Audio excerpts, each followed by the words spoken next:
I'm Phil Nicozisis. Good evening and welcome. Thank you for having us.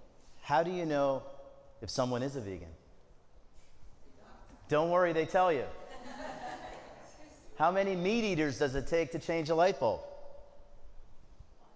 None. They'd rather be kept in the dark. I'd like to welcome all the vegans and also all the pre-vegans here this evening. You know, we were all vegan. We were all born vegan, and we were all vegan once before we had the chance to decide for ourselves how to eat. And I can prove that we were all vegan and that we have a physiology of peace. And here's how I can prove it. If you take a baby that's old enough to know what's going on, maybe doesn't want to be put in the playpen, but you put the baby in the playpen, and in that playpen, you put an apple, and you also put a rabbit.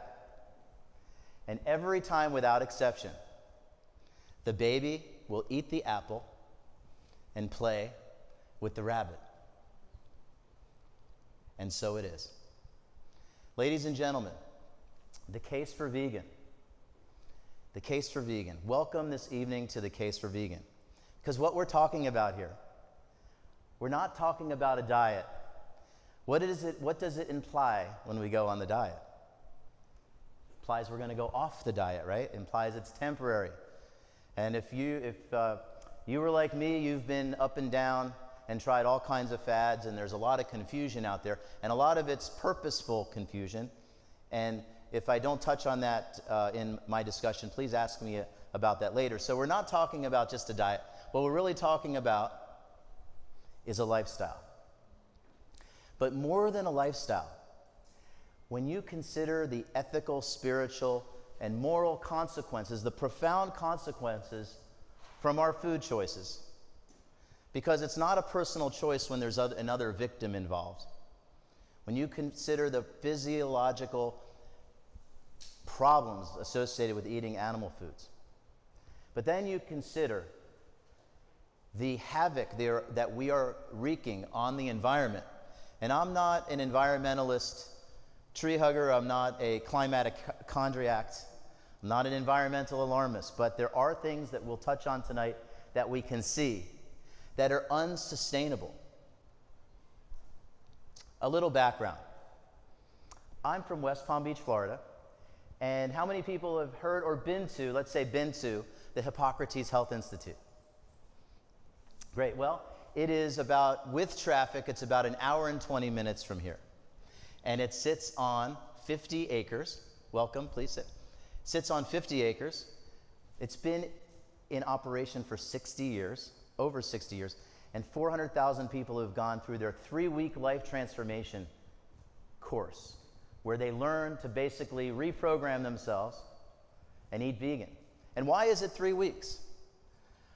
I always remember my first grade school teacher, Mrs. Ryder. She would always tell us that it takes 3 weeks to make or break a habit. And did you know that physiologically, every 3 weeks, your taste buds actually change over? And every 3 weeks, you have a new set of tasters.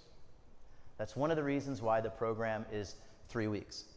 But they also have 3 times a year a 9-week health educator program, and I'm one of the fortunate ones who went to their 9-week health educator course right here in Palm Beach County. But I'm also a World Peace Diet facilitator. How many people have heard or read of the World Peace Diet by Dr. Will Tuttle?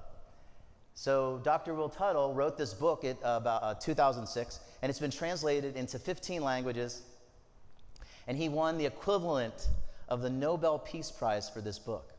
And it basically explains how veganism, not just our physiology for our bodies, but veganism holds essentially the master key to the world's problems, which seems provocative and a little far-fetched. But hear me out on this. Here's a quote that I like from him. It's from the book. "The suffering that food animals undergo, the suffering of those who eat them," that's us, "and profit by them, the suffering of starving people who could be fed with the grain that feeds these animals, and the suffering we thoughtlessly impose on the ecosystem, other creatures and future generations are all interconnected. It's this interconnectedness of suffering and its reverse of love, caring, and awareness that calls out for our understanding. So I spoke 3 weeks ago in Las Vegas. I gave a version of this talk at a conference called Freedom Fest. So I'm at the gate in Fort Lauderdale, waiting to get on the plane to Las Vegas, and I noticed this couple sitting directly across from me, and they were holding, you can see they're holding their cat there, like it was a member, like it is a member of their family. That was the center of their world. And me being the instigator, those who know me know I'm, tend to push the envelope and can be an instigator, decided to go have a conversation with them. So let me repeat that because her audio was a little low. I asked her, you see your cat, I see your cat, what's the difference between the cat and the food animal? She said, well, I don't eat meat, much beef, because I can't stand the thought of killing them. Probably no. I asked her if she eats chicken. She says, chickens I eat. I just don't have an attachment to chickens. Just don't. My mom grew up on a farm. Chickens are not cuddly, friendly, make you feel good, but they can be, whatever that means. And then she finished by saying, they don't live in your house. And she laughs. Folks, what belief system, what cultural trance, what kind of cultural programming, essentially, that's taught at birth, allows us to love our cats and our dogs, but we eat cows, pigs, chicken, and fish? Why do we love dogs, eat pigs, but wear cows? Dr. Melanie Joy,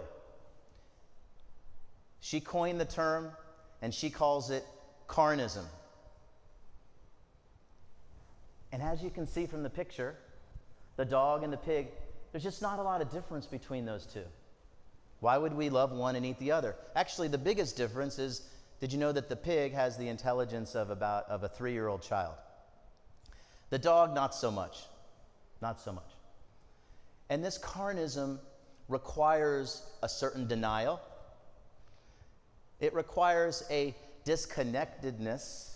Will Tuttle talks about interconnectedness. And when we realize, when we're vegan, it really starts to sink in. We realize that all life is essentially a beautiful tapestry of interconnectedness. And so besides the denial, carnism requires this idea that it's normal, natural, and necessary to eat animals.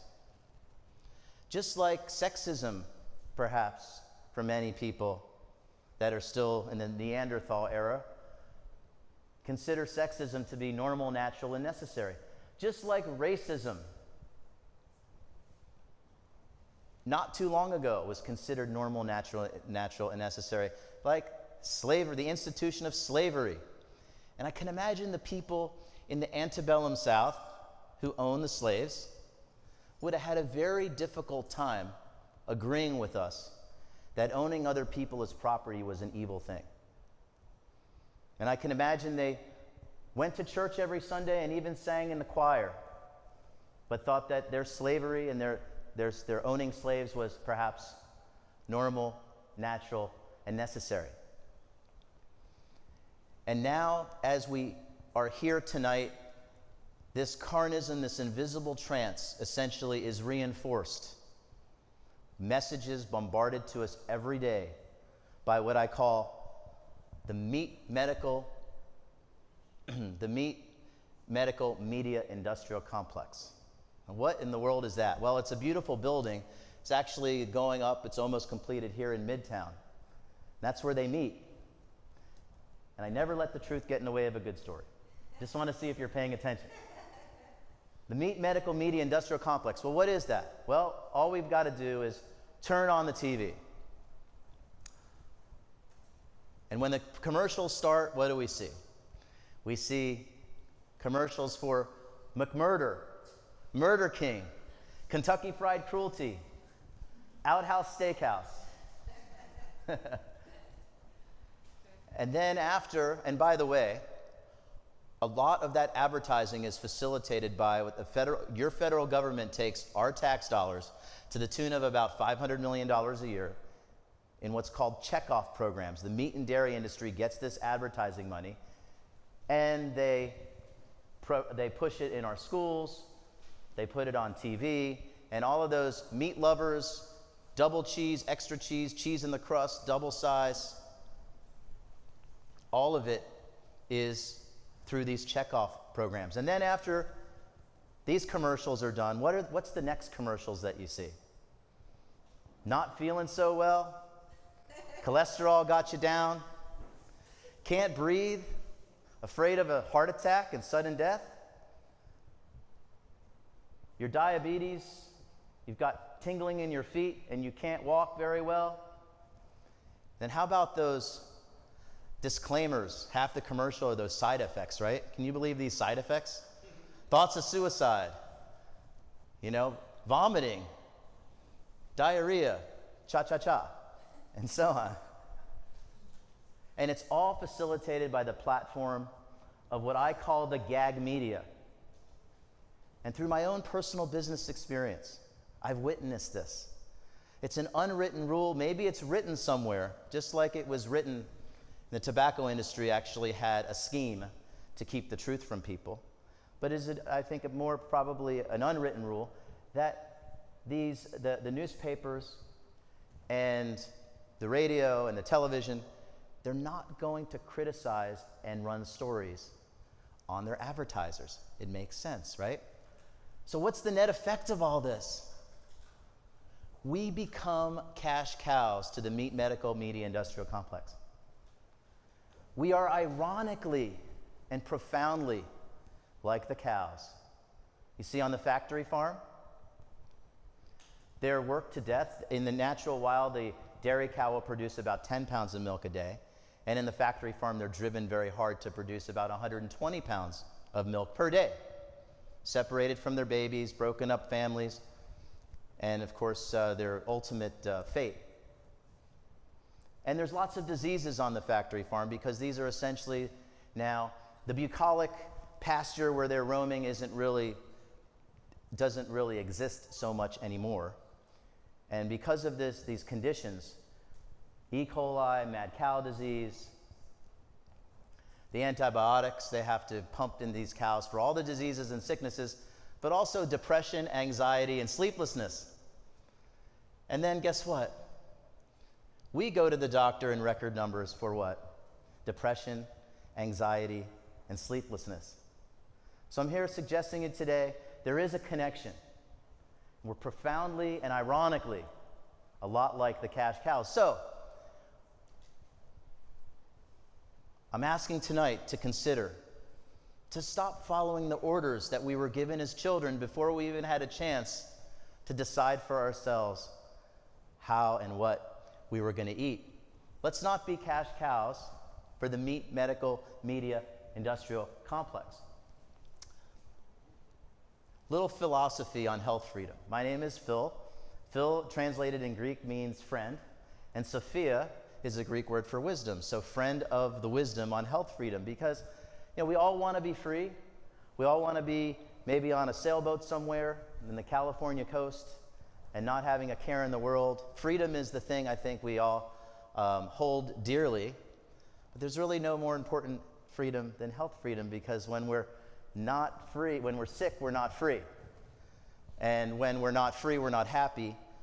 And when we're not happy, life is definitely not awesome. So there's a lot of conflicting information about nutrition out there.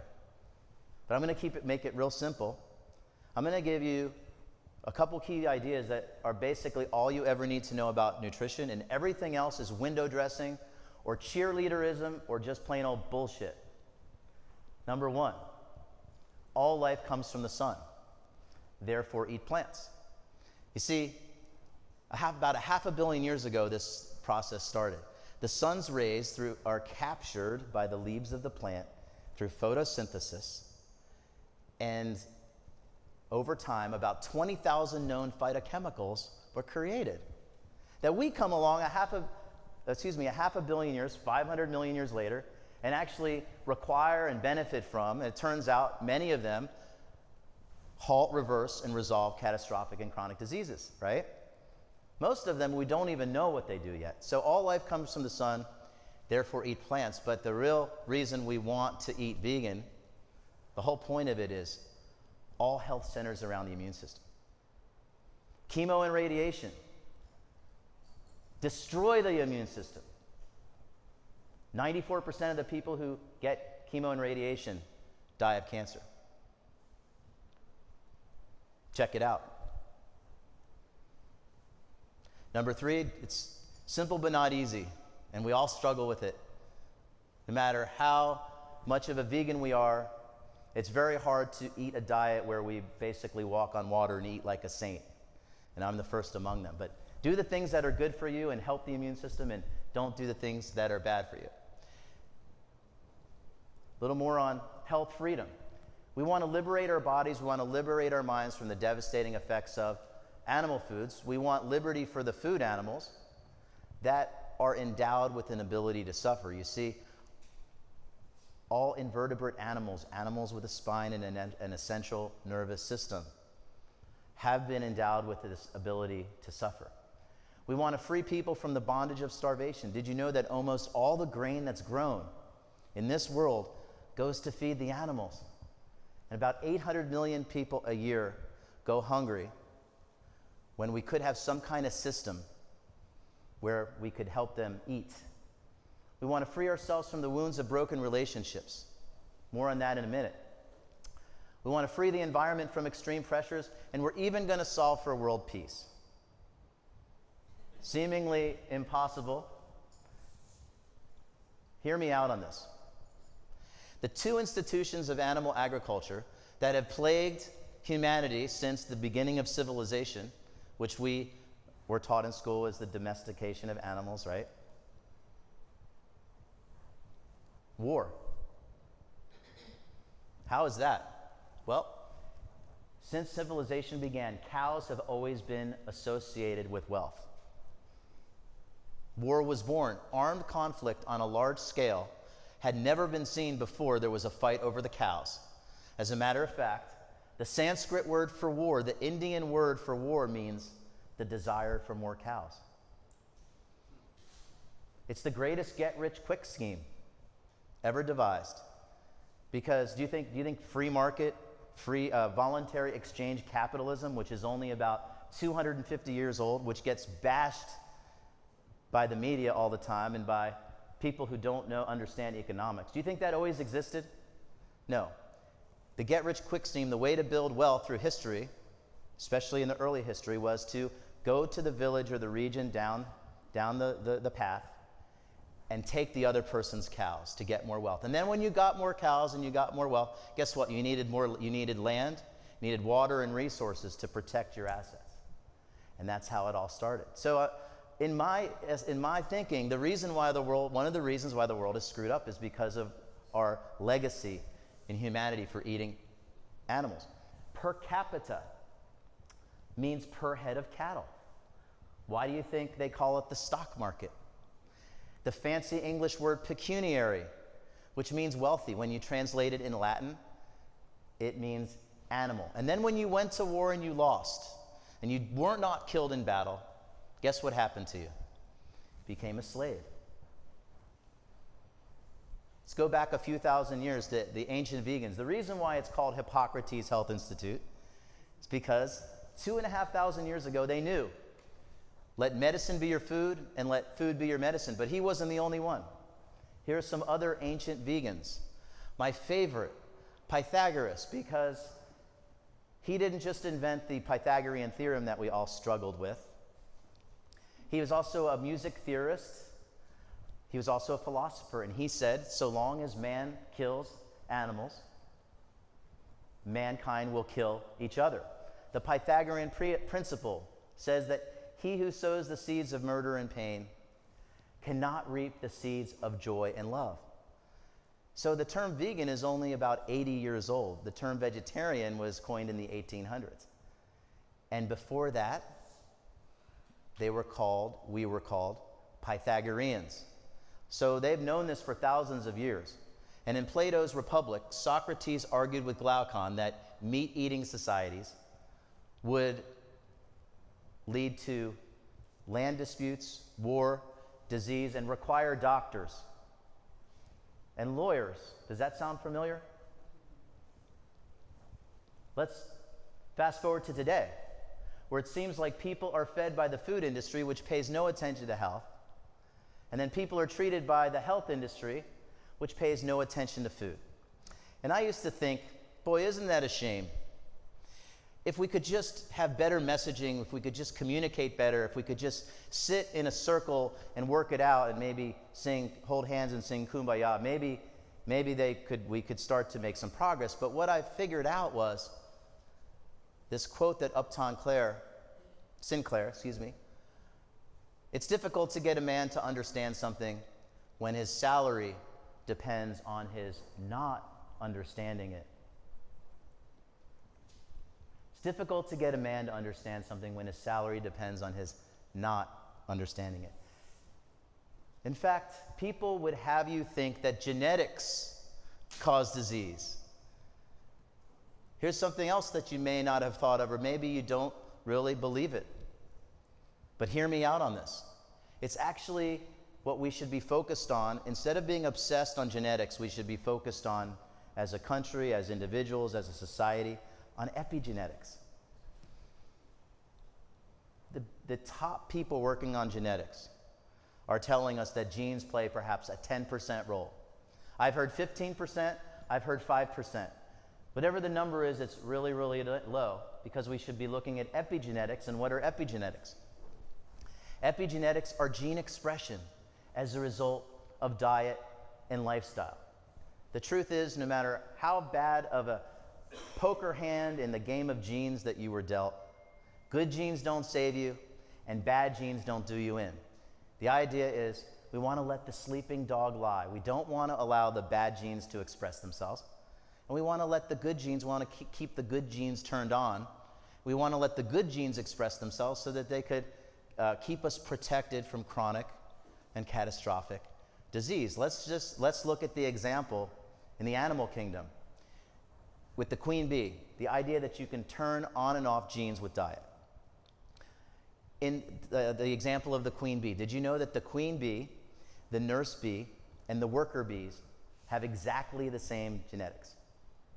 And when it comes time to make a new queen bee, the nurse bees produce what's called the royal larva jelly. And they feed that royal larva jelly to a chosen bee.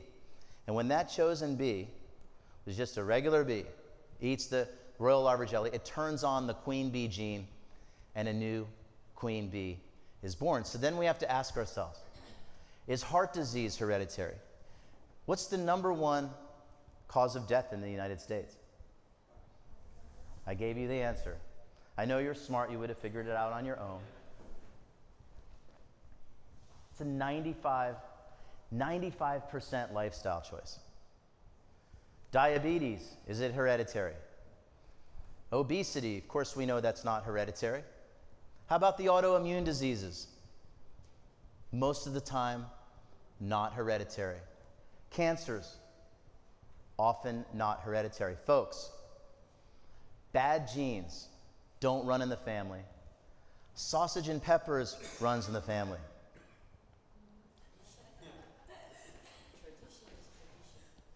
A diet, a family shares a menu. A family shares a diet. A family shares the same epigenetics. Makes sense, right? So when you go to the doctor and you fill out the questionnaire, and they ask you, what diseases did your parents have? What ailments did your relatives have? The reason why they're asking that, and they don't even know why they're asking the real reason why, but the real reason why is because your family likely shared almost exactly the same lifestyle and certainly the same menu.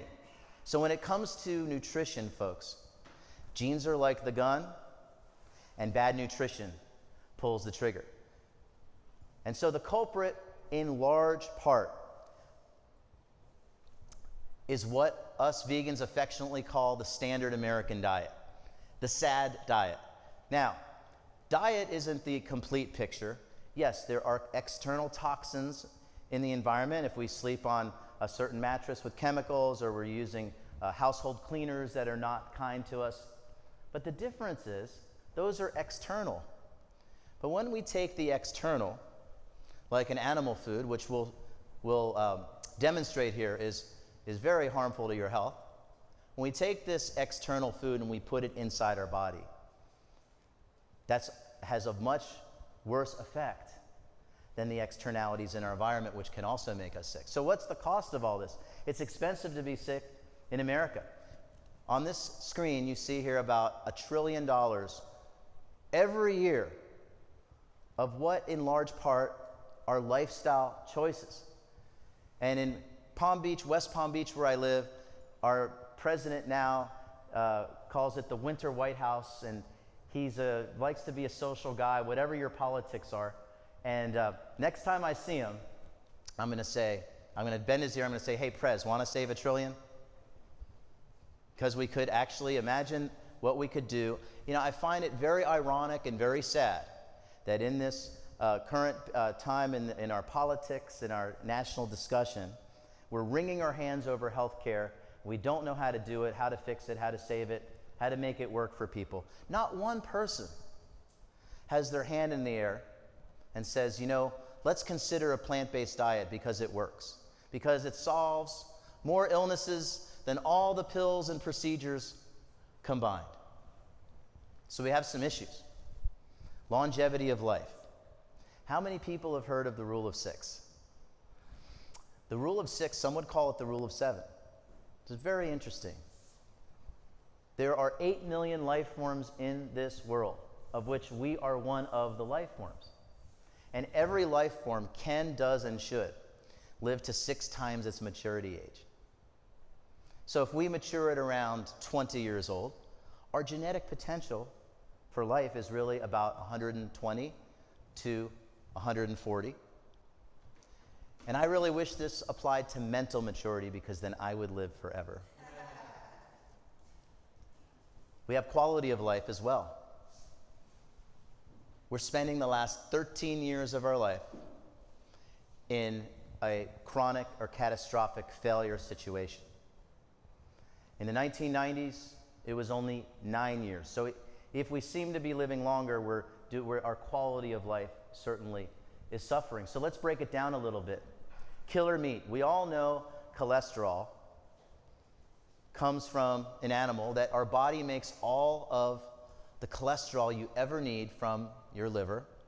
And so any outside source is contributing to the #1 killer, the #1 disease in the United States, heart disease, but also saturated fat. Type 1, yes, type 1, in part, and type 2 diabetes. Clogs up the blood so that the cells can't get the insulin and so on, the insulin resistance sitting around in the blood, right? It's so bad that the World Health Organization classifies meat and processed meat as group 1 and group 2 carcinogens. And that's the same as tobacco and asbestos. But animal meat also has hormones. By the way, there's no nutrients in meat. What does it have?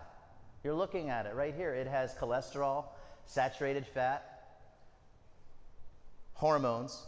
Of course, it also has protein. We'll touch on that. The hormones, the estrogen, the bovine growth hormone that leads to our elevated IGF-1 has been directly related to invasive prostate cancer and breast cancer. People say they want to eat chicken to be healthier, and they gave up meat, but they eat chicken. But did you know that chicken is the most diseased of all meat? That 97% of the chicken breast sold contains fecal matter. And this is often fatal in seniors. It's latent in many people, comes out later in all kinds of problems. But I'll give you one example: chronic urinary tract infections in females.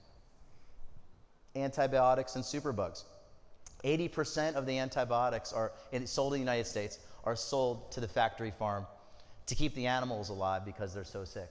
And just like so much about what we do when we eat animals, the boomerang effect, it comes back around, right?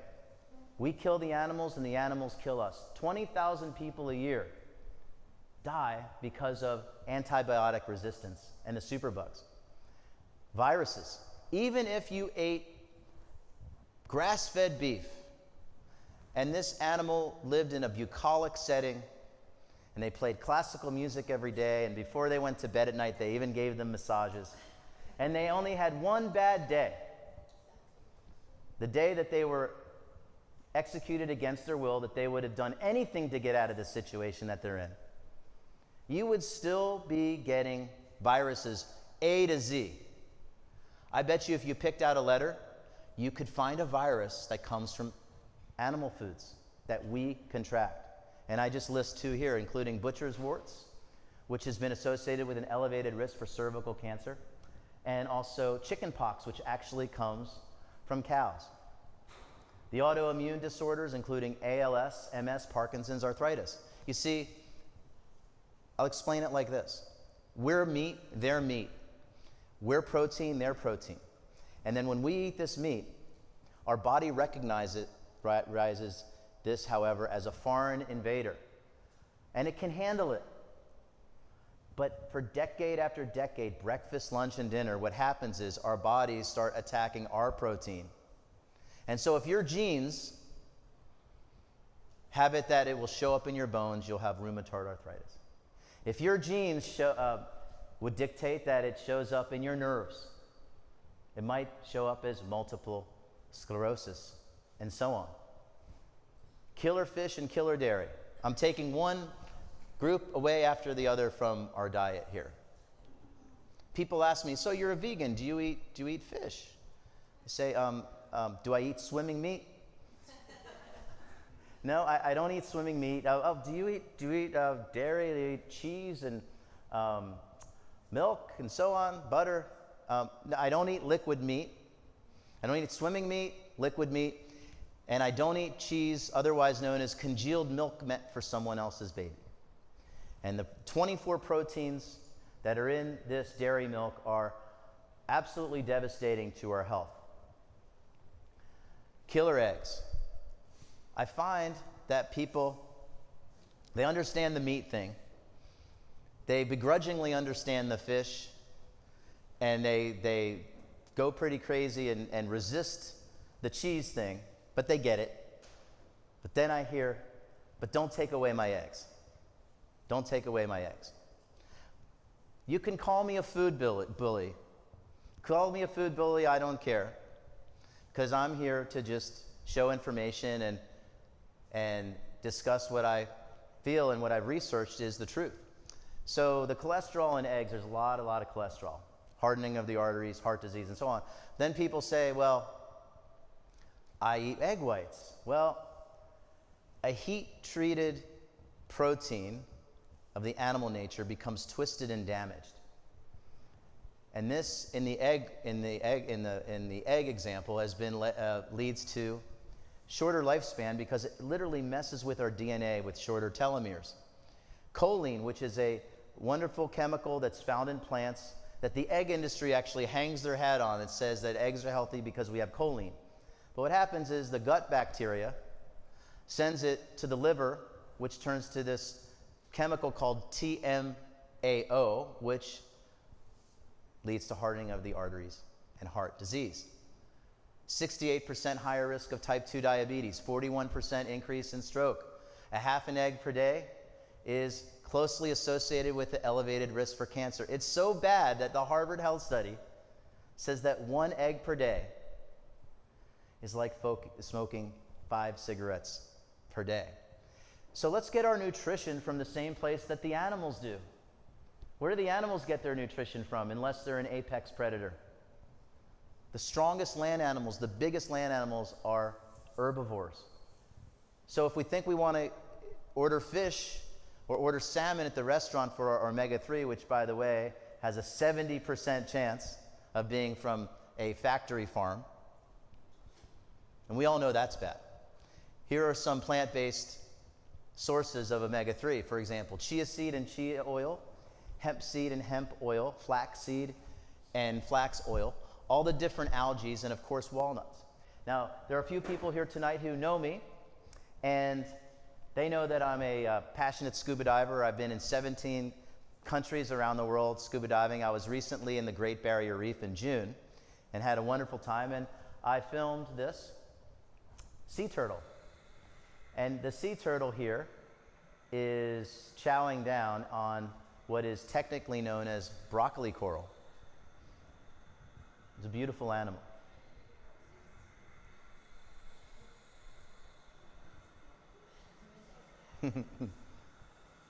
My message to you: eat your veggies.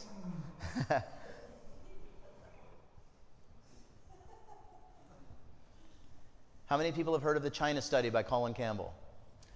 Top nutritionist in the world. He's in his 80s now. At Freedom Fest 2 years ago, he's a little older, so he doesn't travel as much, and I'm really honored that I'm speaking at this conference. I spoke last year.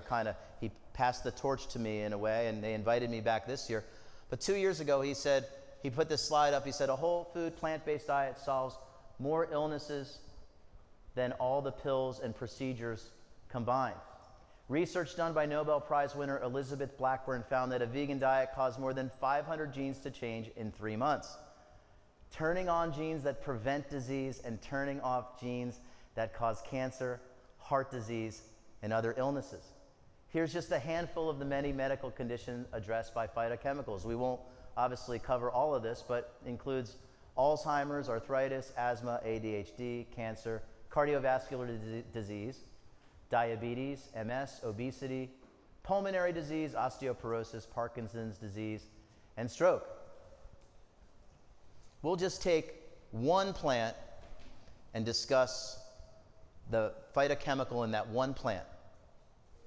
Broccoli sprouts.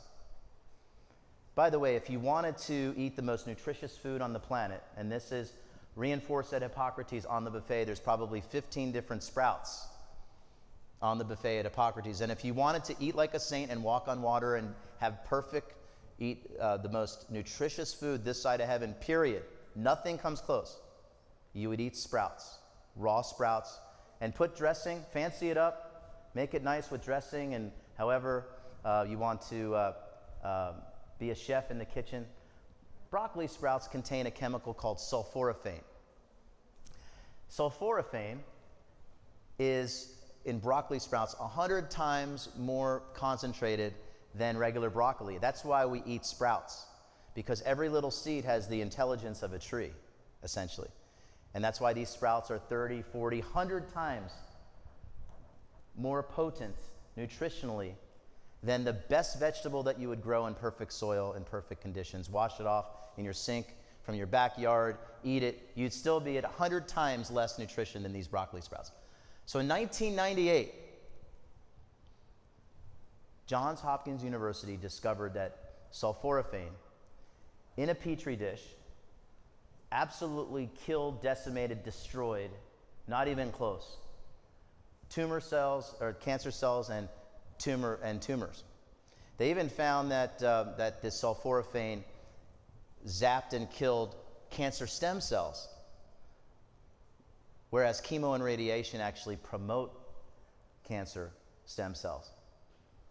And so they patented broccoli sprouts in 1998.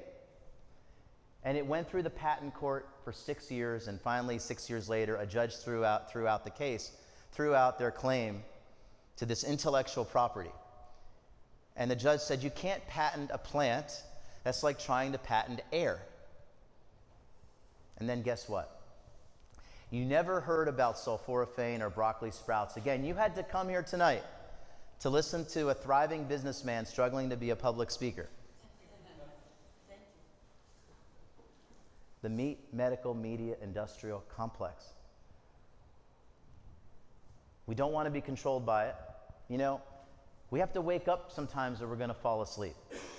And what I've noticed, I've been giving these talks for years now, sometimes the hardest thing to do is to awaken someone who isn't asleep. A gram of experience is worth more than a ton of theories. Well, we're here in Miami and we follow the imperial system, right? So I'll say an ounce of experience is worth more than a ton of theories. And so in my past, I was a kind of heavier guy, about 35 pounds heavier. And as you can see, I had long hair. And the 1970s called and they wanted their hairstyle back. And then a couple months ago, excuse the selfie, I know that can be a little self-indulgent, but you know, veganism's great if you're a narcissist and you want to look sexier and feel sexier. It's wonderful. But I think that you get the distinct impression tonight that there's so much more going on than just our own personal satisfaction, right? Lots of smart people spending their entire careers on the science of plant-based nutrition. PhDs, medical doctors, researchers. We'll just take one fella, Dr. Caldwell Esselstyn, who you might have seen in, how many people have seen Forks Over Knives? And how about What the Health, the newest one, What the Health? It's on Netflix now. He makes a cameo in What the Health. And in 1987, he did many open heart operations at the Cleveland Clinic.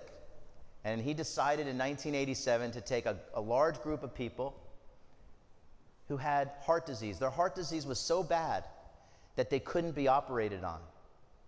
That if he operated on them, they would have died from the operation. And he put them on a plant-based diet. And with 100% statistical significance, every one of those people who followed the program halted, reversed, and resolved their heart disease with a switch to a plant-based diet. The few people who fell off the wagon, every one of those people had a cardiac event or died of a heart attack. So I think the really important, the takeaway here, the things that really turns me on when we talk about freedom and individual sovereignty, is it disempowers the medical industrial complex and it empowers us, right?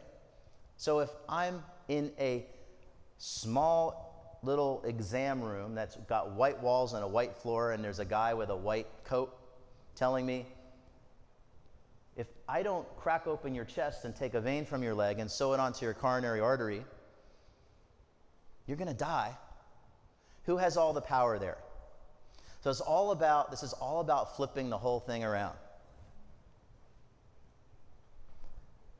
There's a whole book of myths out there, folks, designed to put down plant-based diet and designed for your compliance to eat animal foods. One of the myths in the book of myths, there's so many. I could give a whole day's talk on all the myths. We'll just pick the one. Where do you get your protein? Well, you can see here, this gentleman here is ripped. He's chiseled from brick, and he is vegan. He's Germany's strongest man. He has the world's heavyweight log lifting record. But if you Google vegan bodybuilders, you'll see lots of beautiful bodies.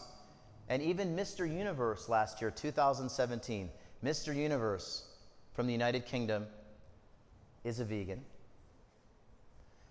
And I don't know if you know this fellow in the middle here, Corin Sutton. He's local here. He's a vegan bodybuilder. And he was part of a group. They won 32 medals a few months ago in the Naturally Fit competition. He was with the plant-based group. But the best example of vegan strength that I can show you tonight, here I am at the pyramids of Egypt, holding up a big boulder. But you know what? The camel, he's vegan too. Do we really need to eat meat to get our protein? As you see here on the left, a serving of beef contains 6.4 grams of protein, and on the right, broccoli, 11.1 grams. That's almost twice the protein. That's the good news. Do you know what the bad news is? Twice the farts. Okay, so all kidding aside, we have a serious choice to make, and we have to ask ourselves, what's it going to be? Death or farts? You decide.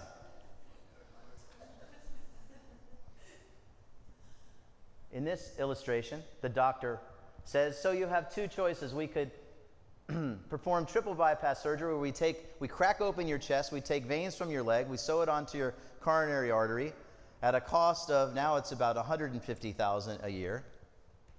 He doesn't tell him that 40% of the grafted vessels fail within 18 months because people don't change their lifestyle. Or we could put you on a vegan diet. And the patient looks at the doctor and says, a vegan diet? Gee, doc, isn't that a little extreme? And it seems extreme, folks, because what's normal is abnormal. The Western standard American diet is normal, and veganism is considered extreme because what's normal is abnormal. It's normal to treat symptoms with killer pills and drastic organ-cutting procedures because what's normal is abnormal. People love cats and dogs but eat cows, pigs, chicken, and fish because what's normal is abnormal. It's normal for adults and children to drink breast milk from another animal. People refuse to pour bacon grease down the drain because they fear that it will clog their plumbing. But then they eat bacon and they don't stop to think that it's going to clog their arteries.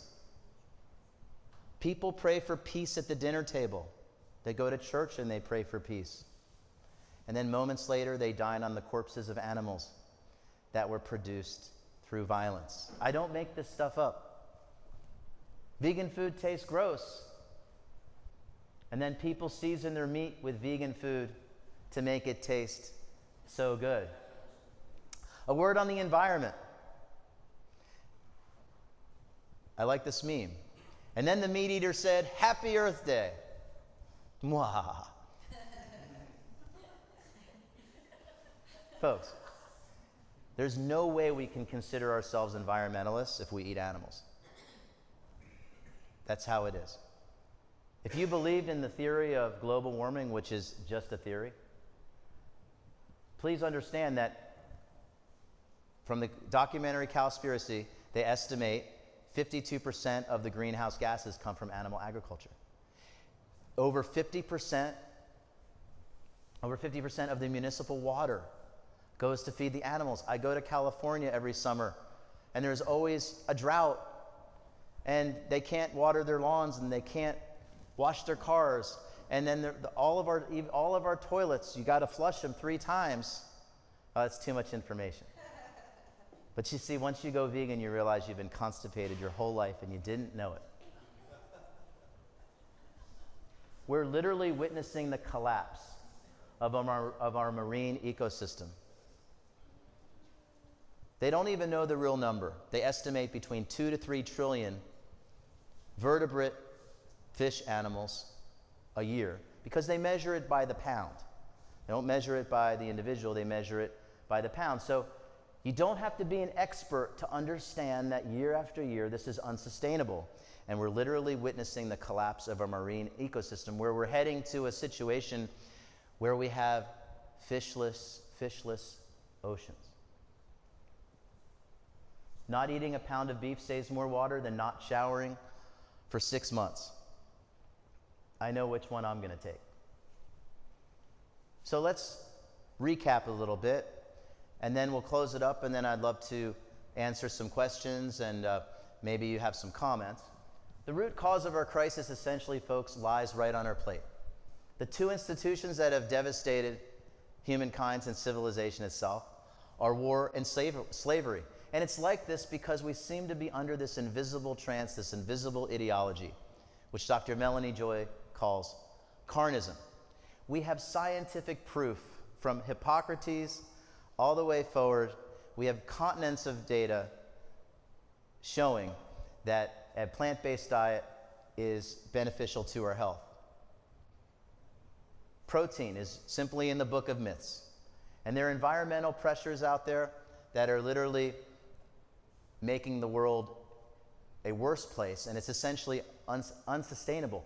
But it doesn't have to be this way. I've come to understand a plant-based lifestyle. I've come to understand veganism as a liberation. You see, it is a liberation. It's a way out. Veganism is walking through a different door than the ones we were previously shown. We are profoundly like the cows, cash cows. They didn't choose the situation they're in, and guess what? We didn't choose the situation that we're in because we didn't choose on our own how we're going to eat. And if you think about it, those are the hardest things to have questions, the things that we didn't choose on our own. And all of society's institutions reinforce following orders and even strict compliance. All of society's institutions seem to be arrayed against the case for vegan. The meat medical industrial complex dumbs us down. It fogs our minds. But veganism liberates us because it unclogs our mind. It unclogs our minds. It gives us longevity, it gives us health, it gives us energy, it gives us creativity, and we realize we are free in countless ways. And that's why everything about this talk tonight is really, I think, the best news that we could ever share with each other. So in closing, who was good in Sunday school? What is this picture? The Garden of Eden. The carnistic world, folks, is a strange place.